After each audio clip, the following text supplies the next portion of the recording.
глубокая река. И она начала его ломать, тыщ, и кусать, грызть. Да, так. Черт с тобой, котяра. Да, я тку. Привет! Сергей снова с вами. Как ваши дела? Сегодня я продолжаю историю про Бабу-Ягу, да? Это вторая часть.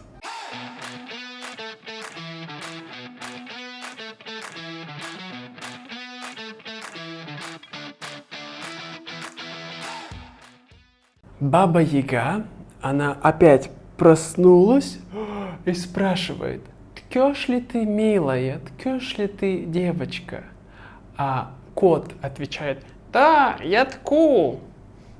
И Баба-Яга слышит, что это не голос девочки. И она приходит и видит, что девочки нет. И она спрашивает кота: «Почему ты ее не поцарапал? Почему ты ее не остановил?»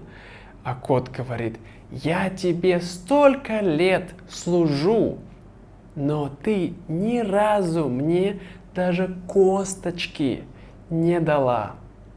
Косточки, да. А девочка дала мне мясо. Баба-Яга такая: «Черт с тобой, котяра!» Идет на улицу, видит собаки, да, и она говорит: «Эй, вы, собаки, почему вы девочку не покусали, да? Почему вы ее отпустили?» А собаки говорят: «Мы тебе столько лет служим, и ты нам ни разу даже горелой корки хлеба не дала».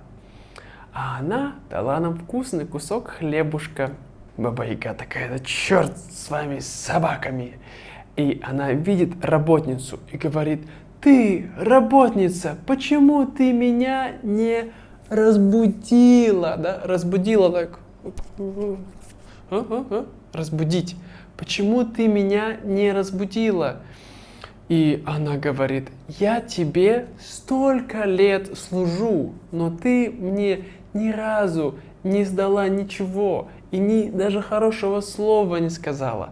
А девочка, она мне подарила платочек и очень ласково со мной разговаривала». Баба-Яга очень сильно разозлилась, стала кричать: «Что такое? Почему вы дураки?» Да? Она очень была злая такая.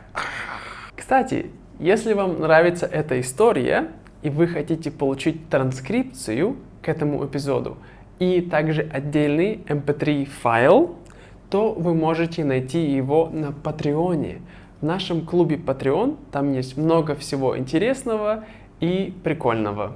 Так вот, Баба-Яга побежала за девочкой. Села в ступу, да, это ступа у бабушки, ступа, а это метла. Она села в ступу, взяла метлу и начала мести, и она полетела, да? Баба-Яга умеет летать в ступе, вот. А девочка идет, уже устала, далеко, и вдруг девочка приложила ухо к земле, да? И она слушает, и слышит, что земля дрожит, так, да? И девочка поняла, что Баба-Яга идет сюда, летит. И она взяла расческу и бросила ее через правое плечо. Тогда расческа упала, и из нее вырос большой дремучий лес. Когда Баба-Яга прилетела к лесу, она видит, не может его облететь, не может выше пролететь.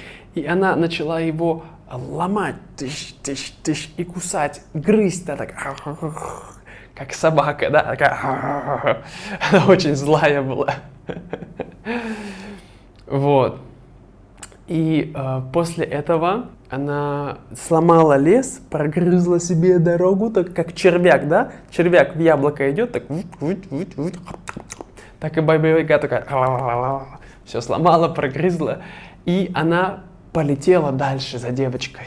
А девочка уже бежит, идет, уже нету сил, очень устала. И она слышит, приложила ухо к земле и слушает. И опять земля дрожит, и девочка думает: о нет, Баба-Яга снова за мной, ну что такое?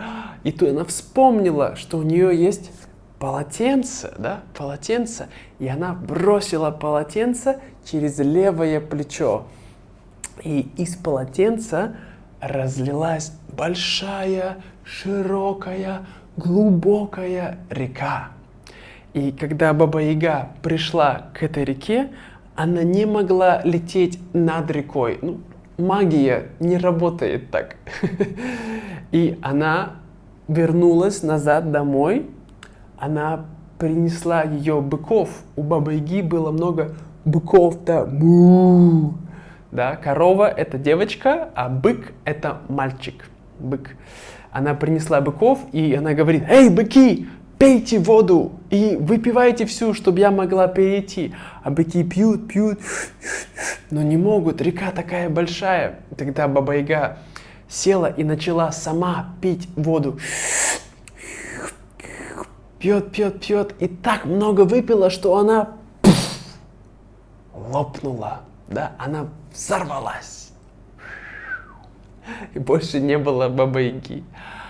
Тем временем домой вернулся мужик и смотрит: а где моя дочка? Он спрашивает мачеху. А мачеха говорит: она пошла к моей тетушке за иголкой и за ниткой, чтобы ей рубашку сшить.